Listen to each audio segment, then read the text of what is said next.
इस वीडियो के अंदर हम लोग रिव्यू करने वाले हैं जेएम फ्लैक्सी कैप फंड का। जी हाँ, पर्सनल इसके अंदर मेरी एसआईपी चल रही है। इस फंड के क्या प्रो है, क्या कौन से, कितना रिस्क है इसके अंदर, पोर्टफोलियो का क्या परफॉर्मेंस रहा है, कंपेयर करेंगे अदर फ्लैक्सी कैप फंड्स के साथ में। ये सारी जानकारी देने वाला हूँ इस वीडियो के साथ, तो प्लीज़ पूरा वीडियो ज़रूर देखिएगा।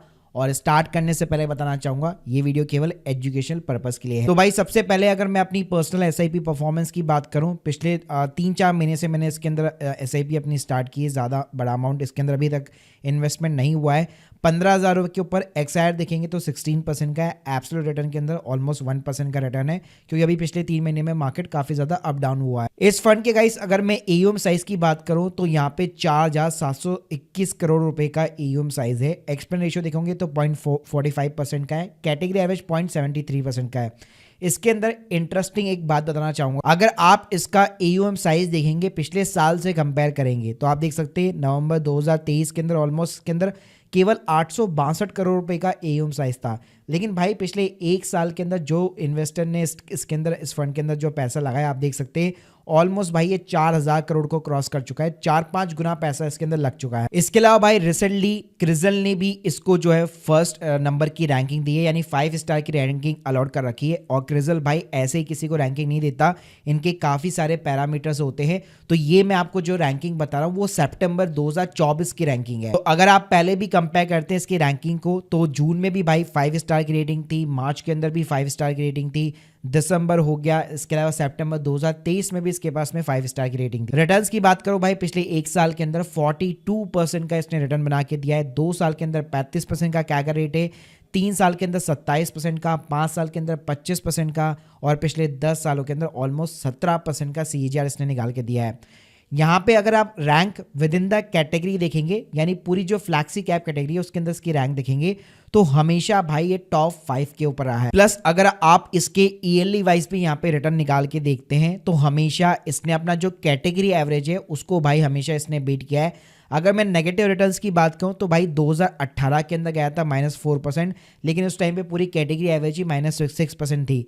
इसके अलावा अगर आप देखोगे तो 2015 के अंदर ये नेगेटिव गया था, कैटेगरी एवरेज पॉजिटिव था, लेकिन स्टिल इसने यहाँ पे -3% का नेगेटिव रिटर्न निकाल के दिया। तो यहाँ पे मैं आप लोगों को एक चीज बताना चाहूंगा, कभी भी म्यूचुअल फंड को अगर आप देखते हो तो ऐसा मत देखो सिर्फ सीएजीआर मत देखो, आप उसके ईयरली वाइज रिटर्न भी देखो, ताकि आप पहले से प्रिपेयर रहो कि हाँ यार नेगेटिव के अंदर भी रिटर्न यहाँ पे निकल सकते हैं। इसके अलावा भाई जेएम फ्लैक्सी कैप फंड को अगर आप उसके केवल बेंचमार्क के साथ में यहाँ पे कंपेयर करते हो, जो कि बीएसई का 500 इंडेक्स का बेंचमार्क है, तो ऑब्वियसली बात है जब कैटेगरी एवरेज को बीट कर रहा है तो भाई बेंचमार्क तो उसका बहुत दूर है, उसको तो हमेशा इसने बीट कर रखा है। इसके अलावा भाई इसके अंदर मैं रिस्क रेशियो की बात करूं तो यहाँ पे आपको हाई वॉलेटिलिटी देखने को मिल जाएगी। बीटा भाई 1 को क्रॉस कर रहा है, ये चीज को ध्यान रखना है। स्टैंडर्ड डिविएशन भी हाई वॉलेटिलिटी है, लेकिन भाई जितना आप रिस्क उठा रहे हो उसके अगेंस्ट में आपको रिटर्न्स भी देखने को मिल रहे हैं।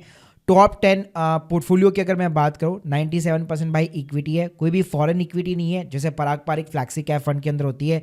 लार्ज कैप इसके अंदर 37% है, मिड कैप 9% है, और स्मॉल कैप जो है 22% का है। और टॉप 10 होल्डिंग्स में आप देख सकते हो एचडीएफसी हो गया, आईसीआईसीआई हो गया, एसबीआई हो गया, मोस्टली सारे बैंक्स है, इन्फोसिस हो गया, L and T, Bharti Airtel, doctor Reddy, ITC limited जैसी कंपनीज है। प्लस भाई यहाँ पे वैल्यू रिसर्च ने भी जो है इस फंड को 5 स्टार की रेटिंग दे रखी है। मेरे पास में ये पेड मैगजीन का यहाँ पे वर्जन है। और इसके साथ में गाइस अगर आप यहाँ पे ईटी मनी के ऊपर भी देखते हैं तो हमेशा इस फंड ने यहाँ पे रिटर्न जो है कंसिस्टेंसी के अंदर निकाल के दिए हैं।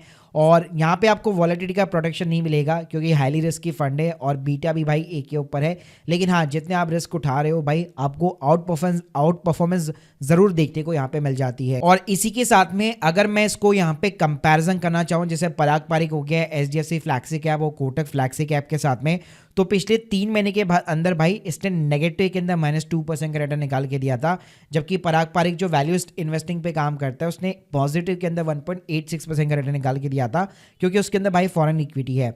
और एचडीएफसी में आप देख सकते हो बहुत ही नॉर्मल रिटर्न से पिछले 3 महीने के, और कोटक के अंदर भी ऑलमोस्ट नेगेटिव के अंदर है। भाई पूरी कैटेगरी के अंदर अगर आप पिछले 3 महीने के अंदर रिटर्न देखोगे तो यहाँ पे रैंकिंग इसकी ना बहुत नीचे की साइड में है। लेकिन ऑब्वियसली बात है मार्केट जब अप था, या पिछले 1 साल का कंपेयर करते हो, 3 साल का, 5 साल का, 10 साल का, तो डेफिनेटली जेएम फ्लैक्सी कैप यहाँ पे ऊपर निकल के आता है। तो भाई अगर मैं ओवरऑल यहाँ पे बात करना चाहूँ तो देखो, अगर आप एक एग्रेसिव इन्वेस्टर हो, रिस्क यहाँ पे ले सकते हो, नेगेटिव के अंदर रिटर्न्स आपने देखे हुए हैं और आपने ऑलरेडी एक फ्लैक्सी कैप फंड जो है यहाँ पे एक चूज किया हुआ है, उसके अंदर आपकी ऑलरेडी एसआईपी चल रही है और एक एग्रेसिव एक फंड लेना चाहते हो फ्लैक्सी कैप फंड कैटेगरी के अंदर, तो डेफिनेटली आप जेएम फ्लैक्सी फंड को यहाँ पे जो है अपनी कैटेगरी के अंदर शॉर्टलिस्ट कर सकते हो।